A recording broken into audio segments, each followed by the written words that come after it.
So guys, आज की इस वीडियो में कवर करने जा रहा हूँ 11 ऐसी ट्रांजैक्शंस के बारे में। आपको डिटेल में समझाने की कोशिश करूंगा कि इन ट्रांजैक्शंस के करने से आपको इनकम टैक्स का नोटिस आ सकता है। साथ ही आपको ये भी बताऊंगा कि अगर आप ये ट्रांजैक्शन करते हैं तो उसके केस में आपको कैसे बचना है, कैसे इनकम टैक्स डिपार्टमेंट को कैसे रिप्लाई करना है, और साथ ही आपको क्या क्या प्रिकॉशंस लेने हैं, पूरा डिटेल में समझाने की कोशिश करूंगा। तो वीडियो बहुत ज़्यादा इंपॉर्टेंट होने वाला, वीडियो स्किप नहीं करना, एंड तक देखना है। नमस्कार, मैं दीपक बैसला आपका स्वागत करता हूं हमारे YouTube चैनल पे। गाइस, चैनल पे नए हो तो वीडियोस को लाइक कर दें, शेयर कर दें और साथ साथ चैनल को सब्सक्राइब जरूर करें। नीचे लाल बटन को दबाएं ताकि कोई भी लेटेस्ट इन्फॉर्मेशन आए, लेटेस्ट वीडियो आए तो आपको सबसे पहले मिले और आप उसे मिस ना करें।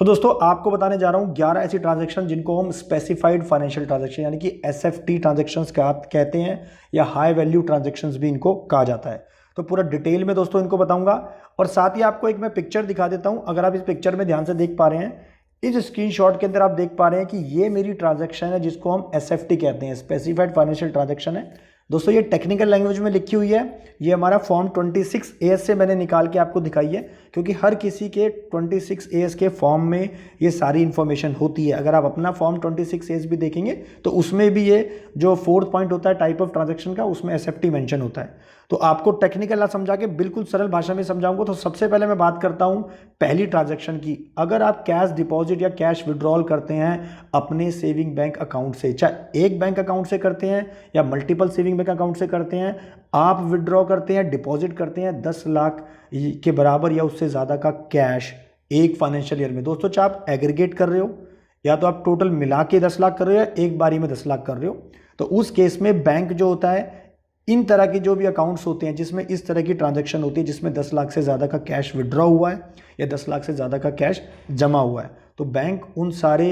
खातों की जानकारी इनकम टैक्स डिपार्टमेंट को देता है, जिसके बेसिस पे आपको लीगल नोटिस आ सकता है। सेकंड बात करूंगा, अगर आप कैश डिपॉजिट या विड्रॉल करते हैं अपने करंट अकाउंट से। अब यहाँ पे वही बात मैं रिपीट करूंगा कि आपका चाहे करंट अकाउंट एक है, चाहे मल्टीपल करंट अकाउंट है, चाहे 10 है, चाहे 15 है, आपके करंट अकाउंट में कैश डिपॉजिट हो रहा है, विड्रॉल हो रहा है, जिसकी लिमिट कितनी है 50 लाख के बराबर या उससे ज़्यादा का एक फाइनेंशियल ईयर में, तो उस केस में भी बैंक जो है इन ट्रांजैक्शंस को इनकम टैक्स डिपार्टमेंट को रिपोर्ट करता है। तीसरी बात करूंगा दोस्तों, जो कि बहुत इंपॉर्टेंट है, अगर आप कोई भी फिक्स डिपॉजिट कराते हो, टाइम डिपॉजिट कराते हो, और आपने जो फिक्स डिपॉजिट कराया है वो 10 लाख के बराबर या उससे ज़्यादा का कराया है एक फाइनेंशियल ईयर में। तो दोस्तों, पहले तो ये बता दूं, चाहे आप कैश में फिक्स डिपॉजिट करा रहे हो, चाहे आप डिजिटल पेमेंट करके फिक्स डिपॉजिट करा रहे हो, उसमें दोनों कवर हो गए। जो लिमिट 10 लाख रुपए की है उसमें दोनों कवर है।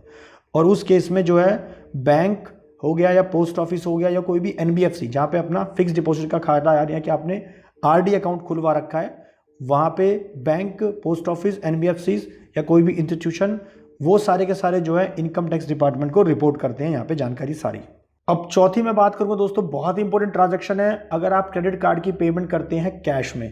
क्रेडिट कार्ड का बिल आप अगर भुगतान करते हैं कैश में कर रहे हैं, और आप 1 लाख के बराबर या उससे ज़्यादा का एक फाइनेंशियल ईयर में क्रेडिट कार्ड की पेमेंट करते हैं, तो वहाँ पे भी जो क्रेडिट कार्ड कंपनी होती है इनकम टैक्स डिपार्टमेंट को रिपोर्ट करती है। अब दोस्तों, यहाँ पे जो दूसरी बात है, जो कि इंपॉर्टेंट फैक्टर है, जहाँ पे लोगों को कन्फ्यूजन हो रही है कि क्रेडिट कार्ड की पेमेंट अगर आप किसी और मोड में करते हैं तो वहाँ पे जो लिमिट है वो 10 लाख रुपए की है। इसका मतलब अगर आप क्रेडिट कार्ड की पेमेंट डिजिटली पे कर रहे हैं और 10 लाख के बराबर या उससे ज़्यादा का कर रहे हैं क्रेडिट कार्ड पे खर्चा, जो आपका बिल आता है, उस केस में भी credit card company income tax department को रिपोर्ट करती है इन दोनों ट्रांजैक्शंस के बारे में, जिसके बेसिस पे लीगल नोटिस आने के चांसेस रहते हैं। पांचवा दोस्तों, मैं बात करूंगा, अगर आप कोई भी डिमांड ड्राफ्ट बनाते हैं, पे ऑर्डर बनाते हैं, कैश में बनवाते हैं बैंक में जाके या किसी भी एनबीएफसी में जाके डिमांड ड्राफ्ट बनवाते हैं कैश में 10 लाख के बराबर या उससे ज़्यादा का, तो उस केस में बैंक और जो एनबीएफसी होती हैं इन सारी ट्रांजैक्शंस को इनकम टैक्स डिपार्टमेंट को रिपोर्ट करती है। गाइस, 6 पॉइंट की बात करूंगा, अगर आप शेयर्स परचेज करते हैं किसी कंपनी के, यानी कि आप इन्वेस्टमेंट कर रहे हैं शेयर्स में किसी भी कंपनी के, और जो उसकी इन्वेस्टमेंट की वैल्यू है वो 10 लाख के बराबर या उससे ज़्यादा है। गाइस, यहाँ पे कैश और डिजिटल की बात नहीं हो रही है, यहाँ पे टोटल की बात हो रही है। चाहे आप उसको कैश परचेज कर रहे हैं, शेयर्स को कैश में इन्वेस्टमेंट कर रहे हैं या डिजिटल पेमेंट कर रहे हैं, टोटल मिला के 10 लाख के बराबर या उससे ज़्यादा का आप शेयर परचेज कर रहे हैं, इन्वेस्टमेंट कर रहे हैं शेयर्स में 10 लाख के बराबर से ज़्यादा का, तो उस केस में भी आपको चांस है नोटिस आने के, क्योंकि वहाँ पे जिस कंपनी के आप शेयर्स परचेज कर रहे हैं तो वहाँ पे आपको इन्फॉर्मेशन देनी पड़ेगी, अपना पैन नंबर देना पड़ेगा, जिसके बेसिस पे कंपनी जो है इनकम टैक्स डिपार्टमेंट को रिपोर्ट करेगी इन ट्रांजैक्शंस के बारे में। साथ ही 7 जो है हमारी बात करता है इन्वेस्टमेंट आप करते हैं म्यूचुअल फंड के अंदर। अगर आप यूनिट्स परचेज करते हैं, एक से ज़्यादा म्यूचुअल फंड में आपने पैसा इन्वेस्ट कर रखा है और आप जो उसकी वैल्यू है जो आपने इन्वेस्टमेंट कर रखी है म्यूचुअल फंड में वो 10 लाख के बराबर है, उससे ज़्यादा है, तो उस केस में म्यूचुअल फंड कंपनी जो इनकम टैक्स डिपार्टमेंट को रिपोर्ट करती है इन सब ट्रांजेक्शन्स के बारे में। अब बात करता हूँ दोस्तों, बहुत ही इंपॉर्टेंट पॉइंट है 8 पॉइंट की, कि अगर आप पेमेंट करते हैं for purchase of foreign currency, यानी कि आप फॉरेन ट्रैवल घूमना चाहते हैं, तो आप ऑब्वियसली जैसे भी आप एजेंसी के थ्रू बुकिंग करते हैं तो आप फॉरेन एक्सचेंज लेते हैं, तो उस केस में अगर आप फॉरेन करेंसी परचेज करते हैं 10 लाख के बराबर इंडियन रुपीज़ में, 10 लाख के बराबर उससे ज़्यादा का, तो उस केस में जो भी सर्विस प्रोवाइडर कंपनी है, यानी कि जो भी आपकी एजेंसी होगी, वो आपसे आपकी पैन नंबर की डिटेल लेगी और उसके बेसिस पे वो इनकम टैक्स डिपार्टमेंट को रिपोर्ट करेगी। इसका मतलब आप फॉरेन करेंसी परचेज कर रहे हैं, फॉरेन आप ट्रैवल पे खर्चा कर रहे हैं, तो भी इसके अंदर कवर हो जाएगा। अब बात करता हूँ 9th पॉइंट की, कि अगर आप परचेज सेल करते हैं इमूवेबल प्रॉपर्टी का, यानी कि आप कोई भी प्रॉपर्टी में इमूवेबल प्रॉपर्टी में डील कर रहे हैं, परचेज सेल कर रहे हैं, और जो उसकी वैल्यू यहाँ पे रखी गई है ट्रांजैक्शन लिमिट की 30 लाख के बराबर या उससे ज़्यादा है जिसमें आप डील कर रहे हैं, उस केस में ऑब्वियसली आपको पता होगा दोस्तों, जब आप प्रॉपर्टी में पैसा इन्वेस्ट करते हैं तो आपको प्रॉपर्टी की रजिस्ट्री करानी होती है। तो जब आप रजिस्ट्री कराते हैं तो दोनों पार्टीज़ के पैन नंबर, आधार कार्ड, ये सब इन्फॉर्मेशन रजिस्ट्रार को जाती है, जिसके बेसिस पे रजिस्ट्रार जो है वो इनकम टैक्स डिपार्टमेंट को रिपोर्ट करता है इन सब ट्रांजैक्शंस के बारे में। और दोस्तों आपको ज़्यादातर पता ही होगा कि सर्कल रेट से जो प्रॉपर्टी बेची जाती है, हालांकि देखा जाए ज़्यादातर केसेस के अंदर सर्कल रेट से वो कम वैल्यू पे ही देखी जाती है, तो भी इस केस के अंदर उसकी अगर स्टैम्प ड्यूटी वैल्यू 30 लाख या उससे ज़्यादा की है तो भी उस केस में रजिस्ट्रार जो है रिपोर्ट करेगा इनकम टैक्स डिपार्टमेंट को।